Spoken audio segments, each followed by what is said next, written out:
Towanda Braxton's new reality TV show, Tamar Braxton's Snubbed. So today I'm going to give you a brief update on these topics that everyone is talking about. We're going to talk about Tamar, we're going to talk about Towanda. Let's start with Towanda. Now, it's being reported that Towanda's going around telling everyone that her and her husband Sean were offered their own reality TV show, but the network later decided to pull back from it. Now, she didn't give an explanation on why the network decided to pull back. Now, I have a feeling that Towanda's, she just made this up. I mean, that's how I look at it, that she made it up. Other people look at it like, girl, stop lying. Okay, you know you were not offered no reality TV show with just you and Sean, okay? I mean, let's just be reasonable and think about it. If you didn't have enough charisma, charm, poise to hold the TV show down, the Braxtons, what makes you think that they would give you and Sean your own reality TV show? You didn't have a storyline on the Braxtons. We didn't care about that wedding and that stupid purple outfit you were wearing, and no one's going to care about you and Sean. But I really suspect there's a reason why she's saying this. And that's because of Sean. Remember in my previous video when I told you that marriage is falling apart, and a lot of people think he married her for clout, that he wanted to be on that show. Listen, and he treats her really, really bad. I mean, to say your wife smells like onions is bad. But he said it himself in my previous video that he needs her to work. And also, they're saying that he's growing tired of her, that he tolerates her more than loves her. And, I hope this isn't true, because that's terrible to be in a marriage like that. But this is signaling that she's in a marriage like that. And she had to tell him something to keep him going. To me, and this is just my opinion, this is nothing more than a desperate attempt to keep Sean happy. So she probably did tell him, hey, they're going to give us a spinoff. And of course he was going to stick around for that. I like Sean. I don't have anything against Sean, but the rumors are, that he doesn't like her. And the way that he treats her publicly is just awful. If you did not watch my previous video, please go back and take a look at it. I believe that she told him this. And then when the show did not come into fruition, then she had to say, they canceled, they pulled away, that's just what. I believe she's saying this to keep that man around as long as she can. And I feel that back in January, when he took his name off the deed, she knew that he was setting things up for a clean break, which means that I don't have anything financially tied to you. And she sensed that. And I believe this is what she told Sean. And now she has to act like, the network doesn't want to do it anymore. Yeah, that's what happened. But I'm going to go get us another deal, honey. I feel like this is a desperate attempt to keep this marriage together, and it's just not going to work. It's just not going to work, because eventually you're not going to be able to produce a reality TV show for him to be on. And it looks like the rumors are true. That's what he married you for.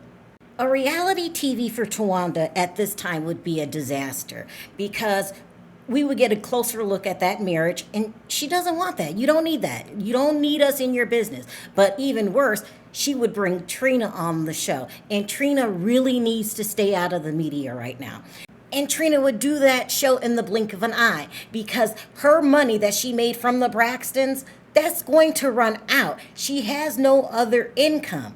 But if you do that, then we are going to be asking Vaughn questions, okay? Like, you guys are saying that he's a millionaire, but there's no proof that he's a millionaire. What millionaire lets his wife file bankruptcy? I mean, just think about it. If I was strapped for cash and I got this millionaire that I'm sleeping next to every night, that I'm married to, and he doesn't help me out a bit, in the paperwork it said that Trina made $3,000 in 6 months, and that's even less monthly. She made a couple $100 monthly. What kind of millionaire would stand by and let his wife get hard up for cash. And she was losing everything. She lost a boat. Okay, she owed everybody around town. Things were getting repossessed. It was a mess, people. And I'm starting to think maybe Trina herself is responsible for the rumor out there saying that Von is a millionaire. I'm starting to think it was her. And she probably said it so we don't be looking at her sideways, okay? But she forgot in the paperwork it said Von only made $50,000 in the last 6 months. And even that is bad. If you made $50,000 in the last 6 months, why can't you help me out with my bills? Okay? Why? It's really giving that Von also maybe, okay, I'm going to say this gently, a clout chaser that married you for clout. That's what I'm starting to think. I hope it's not true. That means 2 sisters are in bad marriages. At least Sean tried to help Towanda a little bit by putting the house in his name till he got tired of it. But Trina's thousandaire husband could not help her out? I mean, she's got to stay away from television right now. She got to get her act together. But even worse than that would be the way that he would treat Trina on the show. He has absolutely no respect for Trina. He talks to her like she's his pet dog. Values. Yeah. What? We've had a lot of questions so far already. And people ask the question about... Talk about number 3. What you say? Talk about number 3. So before we even get started, So not subtle. our cocktail is Purple People Eater. We love it. How do you make it? It is great vodka with a little bit of Sprite. Sometimes I add a little bit more. Mike, y'all got a fingernail clipper? Nobody wants to see that. We didn't want to see it on the Braxtons, and we don't want to see it now. I mean, I don't know, Towanda. I don't see them giving you a spinoff. I just don't see it. I mean, call me a pessimist if you want to. I just don't see how this would benefit you. And worse than that, I believe you just lied, okay? That's just my personal opinion. Let's move on. Now let's talk about this Tamar situation that's just really starting to get out of hand. Okay, we all know that Tamar went to the Essence Festival, and somehow she got in the same room as Kandi Burruss and Monica. And the fans are saying that Kandi was rolling her eyes and throwing shade. Now, we all know that this stemmed from Kandi Burruss being upset with Carlos King because he tried to tell Kandi's story without her permission. He even tricked her mother, Mama Joyce, into an interview. And he was going to put this interview into a unauthorized documentary. Child, that is just some sinister mess now, isn't it? I mean, they don't call you Carlos the Snake for no reason, now do they? And according to the rumors, somehow Kandi and Todd found this out, and Todd decides to confront Tamar behind the scenes at some concert. They might have been performing together. I really can't remember. But anyway, it all went down that Todd confronted Tamar and her then boyfriend, Jeremy Jr. You guys know who I'm talking about. Then, to make matters worse, Tamar decides to go on Watch What Happens Live and talk about what went down. Our question is, who is the Atlanta housewife that you hinted about having beef with on Instagram, saying her and her husband threatened you? People think it was Eva. Nope, it was not. I know who it is. It was not, and it really did happen. I'm not lying. Like, I'm not looking for attention or drama or anything like that. Right. But that really did happen. It was not cute. No, Was she a full housewife? She's a full housewife. Oh my gosh. It's not Kandi. Ooh. Oh my lamb. I thought you and Kandi mended everything after Big Brother. I thought so too. I had no idea. Wow. Okay. I'll tell you the story later. And she's also upset with Monica, the singer, because Monica went on the talk. What was the name of that show? No, The Real. She went on The Real after Tamar got fired, and Tamar felt that this was shade. And she thought it was shade because Tamar was a part of a group of a tight-knit group of socialites in Atlanta. And the group consists of Kandi Burruss, Rashida from Love and Hip Hop, Tiny Harris, Monica, and some others, but those are the core. So the public's well aware of what's been going on. This has been going on for years. But when they all met somehow in the same room at the Essence Festival, people started talking. They said that Kandi was rolling her eyes. They said everybody was giving Tamar the cold shoulder. Now, let me say this about Tamar. You guys know I love me some Tamar. I just like her. I don't need a reason to like her. I like her. And you guys know I have a rocky history with Kandi Burruss. Very, very rocky. But I have to tell you how I feel about this situation. And it's no shade to Tamar. For this single issue right here, I feel that Kandi is right. I feel that Monica is right. Tamar goes so hard for Carlos King when it's obvious he did some snake shit. And what good is a friend that when you're in a crisis or you're in a situation like Kandi was in, and then you ride with the enemy? I fully understand why Kandi's upset. I fully understand. I wouldn't say they pushed you out the friend group, but they took Kandi's side.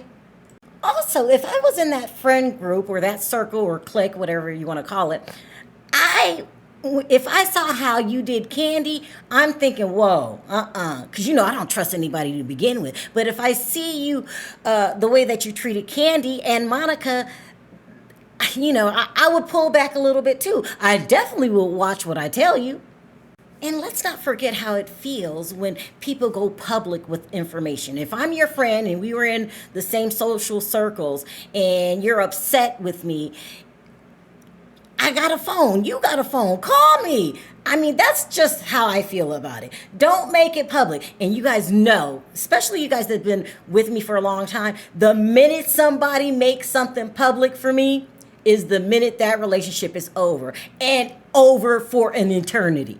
But I feel like it doesn't even have to be this way. I feel like, Tamar, if you just apologize to Kandi or at least acknowledge how she feels, and since you did it so publicly, you have to do an apology publicly, I think everything would work itself out, including with Monica. Just say if I offended you in any kind of way by being upset that I felt like you weren't holding me down, I'm sure everything will be okay. It doesn't have to be this way. And I hope you guys come to some kind of conclusion. But anyway, so Tamar decides to respond, and she's basically saying that the public is making a big deal out of nothing. I was cordial. I was polite. Why are we still talking about this?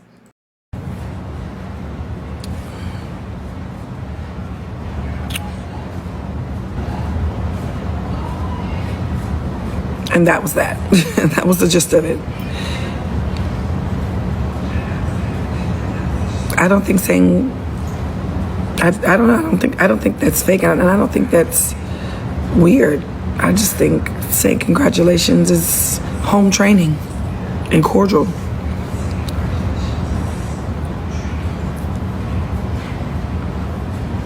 That's it.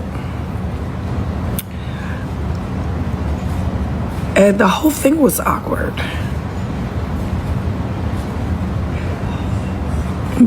But I didn't, it's awkward.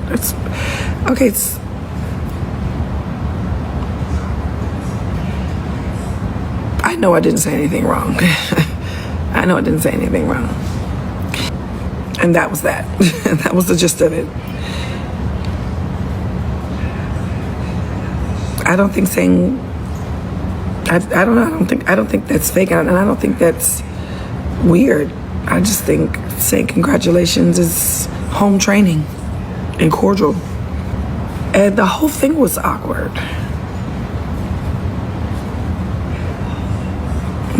But I didn't, it's awkward.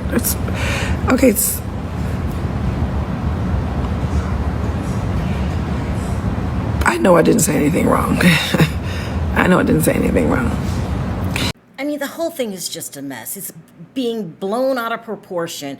I really do feel like, Tamar, please pick up the phone, talk to Kandi, apologize, talk to Monica so you can move forward. Because if not, there's going to be more encounters like this.